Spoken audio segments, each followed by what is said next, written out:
বাংলাদেশের রাজনীতিতে একটি পরিবারের ৩ জন সদস্যের এমন প্রভাব ও অবস্থান সত্যি বিরল। শহীদ রাষ্ট্রপতি জিয়াউর রহমান, ৩ বারের প্রধানমন্ত্রী বেগম খালেদা জিয়া এবং রাষ্ট্র ক্ষমতায় না গিয়েও জনসমর্থনের শীর্ষে থাকা তারেক রহমান। এই ৩ নাম ঘিরেই বাংলাদেশের রাজনীতির এক গুরুত্বপূর্ণ অধ্যায়। মানবজমিনের সম্পাদক মতিউর রহমান চৌধুরী এই ৩ রাজনৈতিক ব্যক্তিত্বকে নিয়ে লিখেছেন একটি স্মৃতিচারণমূলক লেখা। সেই স্মৃতিচারণই থাকছে আমাদের আজকের এই আয়োজনে।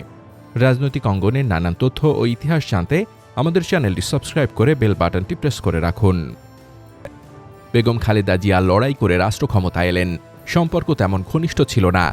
তার জামানায় একবার জেলেও গেলাম। ৯৯-এর শেষের দিকে এক দুপুরে কোথায় যেন যাচ্ছিলাম গাড়িতে করে, এমন সময় একটা ফোন এলো। অপর প্রান্ত থেকে তারেক রহমান কথা বললেন, আমি তারেক বলছি, আম্মা আপনার সঙ্গে কথা বলবেন।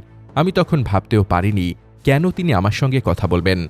আমি তখন মানবজমিনের প্রধান সম্পাদক প্রয়াত অর্থমন্ত্রী শাহ এএমএস কিবরিয়া একের পর এক মামলা দিয়ে আমাকে নাস্তানাবুদ করছেন।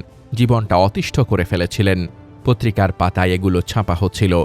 সম্ভবত এসব খবর দেখেই তিনি কিছুটা বিরক্ত ছিলেন। এরই ফলশ্রুতিতে টেলিফোনে আমাকে বললেন, মতিউর রহমান সাহেব, আপনি ভয় পাবেন না, আমরা আছি আপনার সঙ্গে।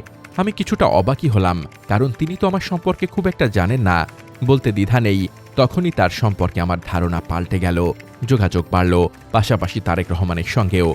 আমি যেহেতু ক্ষমতা থেকে দূরে থাকি, সে কারণে দূরত্ব মেনে চলি। ২০০১-এ ক্ষমতায় আসার পর বেগম জিয়া আমাকে ডেকে পাঠালেন। বললেন, অনেকে তো অনেক কিছুই চায়, আপনি তো কিছু চাইলেন না। বললাম, ম্যাডাম, এটা তো আমার কাজ নয়। ভালো কাজের প্রশংসা করি, খারাপ কাজের সমালোচনা, এতে আপনারা মাঝে মধ্যেই বিরক্ত হন। তখন তার স্বভাবসুলভ জবাব, আমরা কি শুধু বিরক্তই হই, ভালোবাসি না? মানবিক গুণাবলীতে তিনি ছিলেন অনন্য। মানুষ তাকে ভালোবাসে মৃদুভাষী হওয়ার জন্য। তিনি আসলেই বলেন খুব কম, শোনেন ঢের বেশি। তার মধ্যে প্রতিহিংসা ছিল না, কখনো রাগ করে কথা বলতেন না। কেউ আঘাত করলেও নীরব থাকতেন। শেখ হাসিনার শব্দযুদ্ধের মধ্যেও তিনি নিজেকে সংযত রাখেন। কোনোভাবেই জবাব দেননি, যার প্রতিদান পেয়েছেন মানুষের কাছ থেকে। মানুষের ভালোবাসা, শ্রদ্ধা তাকে ইতিহাসের চূড়ায় নিয়ে গেছে। বিএনপির নেত্রী নন, বনে গেছেন একজন জাতীয় নেত্রী। এটা তিনি আদায় করে নিয়েছেন।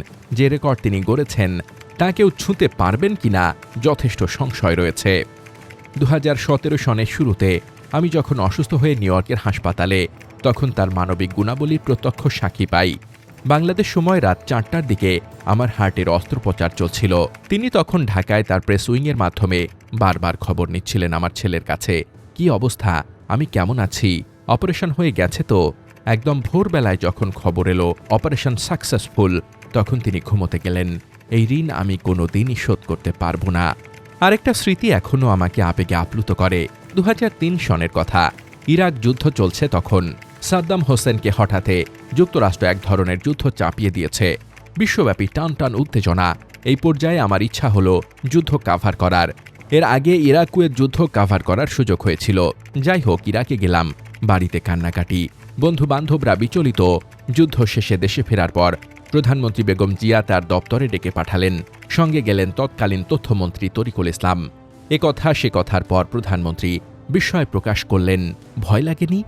এই গোলাবারুদ আর বোমারু বিমানের আগ্রাসী হামলার মধ্যে কেমন ছিলেন? বললাম, ফিরে আসতে পারবো এটা ভাবতে পারিনি। এটা এক ধরনের রোমাঞ্চকর ঘটনা ছিল। বাগদাদ থেকে রিপোর্ট করেছি মানবজমিন, ভয়েস অব আমেরিকা এবং কলকাতার সংবাদ প্রতিদিনে। এখন মনে হয় ওগুলো ছিল স্বপ্ন, চাঞ্চল্যকর। ম্যাডাম, প্রধানমন্ত্রীর সঙ্গে কথা বলতে বলতে প্রায় ১ ঘন্টা হয়ে গেল। তার ব্যক্তিগত স্টাফরা পরবর্তী অ্যাপয়েন্টমেন্টের কথা স্মরণ করিয়ে দিচ্ছেন। এক পর্যায়ে আমি নিজেই বললাম, আজ তাহলে উঠি, অনেক কৃতজ্ঞতা ডাকার জন্য। পরদিন ঢাকার পত্রপত্রিকায় সে ছবি প্রকাশিত হয়েছিল। এরপর অনেকবার ফোনে এবং সাক্ষাতে কথা হয়েছে।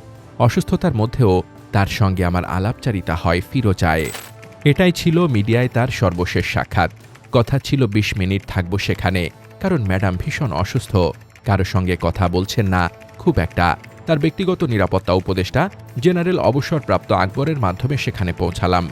তিনি একটা বিশেষ চেয়ারে বসে আছেন। তার রুমে ঢুকতেই স্বভাবসুলভ প্রশ্ন, কেমন আছেন আপনি?